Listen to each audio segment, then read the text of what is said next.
বাংলাদেশে শেখ হাসিনা সরকারের পতনের পর অন্তর্বর্তী সরকার এস আলম গ্রুপের প্রতিষ্ঠাতা মোহাম্মদ সাইফুল আলম ওরফে এস আলমের সম্পদ জব্দ এবং বিনিয়োগ ক্ষতিগ্রস্ত করেছে বলে অভিযোগ আলোচিত সমালোচিত এই ব্যবসায়ীর।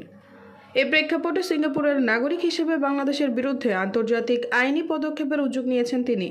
অন্তর্বর্তী সরকারের প্রধান উপদেষ্টা ডক্টর মোহাম্মদ ইউনূস ও অন্য উপদেষ্টাদের কাছে একটি বিরোধ নিষ্পত্তির নোটিশ পাঠিয়েছেন এস আলমের আইনজীবীরা।